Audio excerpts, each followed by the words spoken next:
y'all, howdy. Welcome to One for the Books. I'm Sandy Broadwell, and today we're going to do my January wrap-up. I read 6 books in the month of January, and they were all winners. I have only 4 and 5 star book recommendations for you this month, so I'm very excited to talk about them. Please let me know in the comments down below what your favorite read was for the month of January. Let's get into it.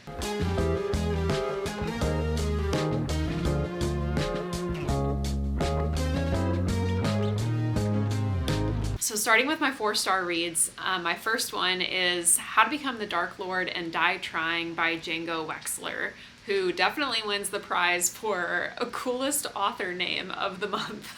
This book is pitched as Deadpool meets Groundhog Day, and I find that to be very accurate.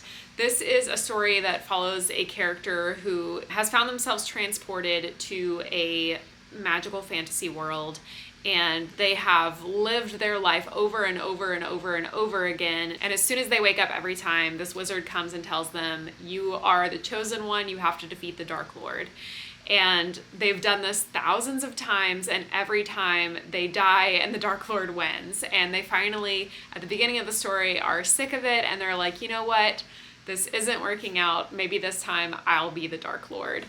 And so we're following this character who every time they die, they restart back at the beginning, who is trying for the very first time to become the Dark Lord of this realm. I definitely think the Venn diagram of people who would like this are people who enjoy the movie Deadpool and the reading experience of Dungeon Crawler Carl. If you fall into that Venn diagram, I think you will have a good time with this story. It's definitely very horny, raunchy sort of humor, but for a refreshing breath. For once, the main character is a woman who has these very horny thoughts that we get to read from the perspective of, and I found that to be actually pretty fun. As silly and sort of slapstick as this is in some ways, I also found this to have surprising character depth and growth over time and a few fun surprises. So I'm definitely looking forward to picking up the second book, which is called Everyone Wants to Rule the World Except Me. My second 4-star read of January was Ancillary Justice by Ann Leckie. This is a Hugo and Nebula and Arthur C. Clarke Award winner, so very, very impressive sci-fi undertaking, and I think that is very clear from the early stages of this book. This is the first book of the Imperial Roch trilogy, which also has additional books in that world. I had to look up how to pronounce Roch and say it to myself over and over and over as I was reading this book because the spelling is just so weird, but it rhymes with watch. Anyway, this is a galaxy-spanning empire militaristic that, takes over new planets and subjugates them. Very kind of standard sci-fi plot or setting, I should say, but the world building and the characters and the culture in this are so unique. It's very clear why this was such an award winner the year that it came out. Our main character is a ancillary named Breck, and ancillaries are basically human bodies that have had the AI mind of a starship put into them.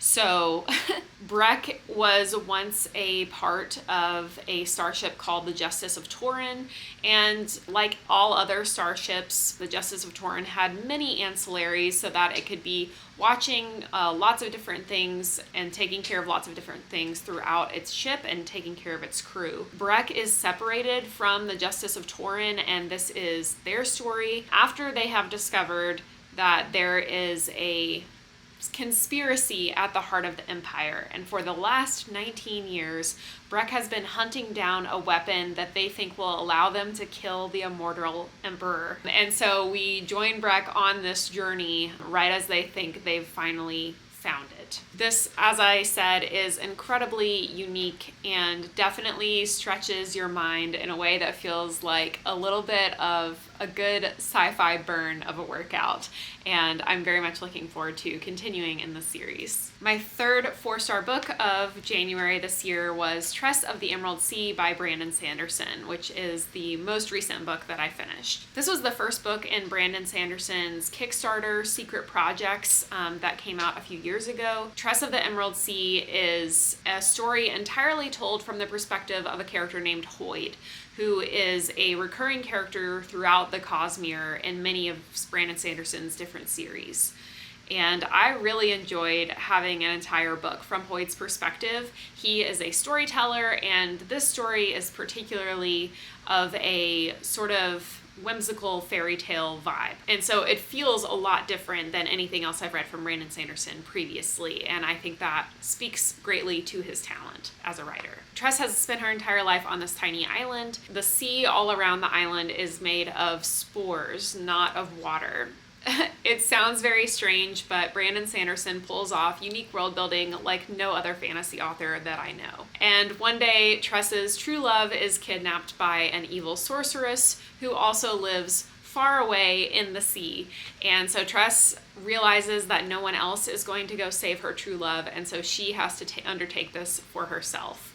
And I think Brandon Sanderson has said that his inspiration was The Princess Bride, but what if Buttercup went after Wesley instead of accepting that he had disappeared? When Tress sets off across the Emerald Sea in order to save her true love, she is kidnapped by pirates, and the ways that she tries to make herself useful so that they won't kill her, and how she learns to use the magic of the spores is so incredibly unique and fascinating. I found, honestly, that part of it more interesting than the actual story that was happening around it, and I do think that is one of Brandon Sanderson's great strengths. It was definitely a top-notch magic system. Moving on to our 5-star reads for January. Once again, there were 3 of them, so it was a really, really good reading month.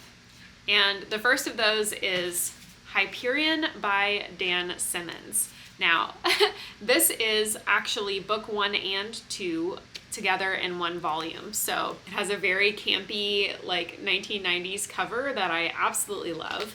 But as you can see from my bookmark here, I've only read the first book, Hyperion. I have not read the second book, The Fall of Hyperion, which is also in this volume. Hyperion is the name of a planet in this, once again, galaxy-spanning society. And in Hyperion, there is a place called the Time Tombs, which are this mysterious place where time moves backwards. And anyone that has tried to go there and study it has basically been killed by this strange alien creature called the Shrike. And the Shrike seems unkillable. It's all very weird and mysterious. And there are so many parts of their culture that fear the Shrike, and there's also a church, which is very culty, that worships the Shrike. Just as a kind of galaxy-spanning war is kicking off and a battle is taking place near Hyperion, so most of the planet is undergoing evacuations to escape the battle, the Time Tombs begin to open, which is this prophesized event. And the Church of the Shrike chooses 7 pilgrims to go on this pilgrimage to the Time Tombs and discover their mysteries. And none of these 7 people have been to the Time Tombs before. None of them are worshipers of the Church of the Shrike. And so as they're journeying together to get to the Time Tombs, it is the story of them each telling their own backstory in order to try and learn from each other. What is it about us that made us be the chosen pilgrims for this, and hopefully learning something that can protect them so that they're not killed by the Shrike. The description of the book says, each of them carries a desperate hope and a terrible secret. I just found this utterly fascinating. Just like reading 7 people tell their backstories doesn't sound very interesting, but I was absolutely and utterly enraptured by this. Definitely not all the characters are likable, but we have such unique things that are happening in each one of them. There's there's a poet, there's a soldier, there's a priest, there's a detective, there's a father and daughter. It's just so wild how different all the stories are and how much each of them reveals about the world and how they reveal their stories, I think says a lot about their character. Some of them are really sad and some are uplifting, some are just weird and gross. I would dock points on this book for having a very strong male gaze, which got a little bit annoying, but it also had a couple of pretty badass female characters, and overall I just think the utter uniqueness and beautiful writing and mind-bending nature of it all definitely makes up for its seeming losses. And so I would highly recommend this book. It is one of the most fascinating things I have read in a very long time, and I'm very much looking forward to reading the second half, or book 2, very, very soon. Speaking of second books, my next 5-star read is A Desolation Called Peace by Arkady Martine, who, to be honest, like, leave your vote in the comments. Is Arkady Martine or Django Wexler a better name? Author name. I gave it to Django earlier, but I mean, Arkady's a pretty sick name too. Anyway, so A Desolation Called Peace is book 2 of the Texkalon duology. The first book is called A Memory Called Empire. I would say these are two almost like self-contained stories. Obviously, book 2 builds off of the events from book 1, and you would definitely have to read book 1 first, but I really like that this wasn't like one story cut in half. It was like two very different things happening in each book, and in some ways I found that to be more compelling than a typical duology. In the first book, we're following an ambassador from a small space station society. There is once again sort of a galaxy spanning empire, and the ambassador goes to the capital of the empire to replace the former ambassador who was killed. And the ambassador is trying to figure out, was he murdered? What's really going on here? And at the same time, there is a lot of societal unrest and a bit of a coup happening in the capital over the first few months that she's there. That's probably a poor description of the first book, but it is so cool. So book 2, we're following that same ambassador. Right after, at the end of book 1, she revealed to the Empire that her station discovered there is an alien force, or an alien invasion, basically heading towards the Empire's realm of space. And so book 2 kicks off with the Empire going to basically fight off this alien invasion.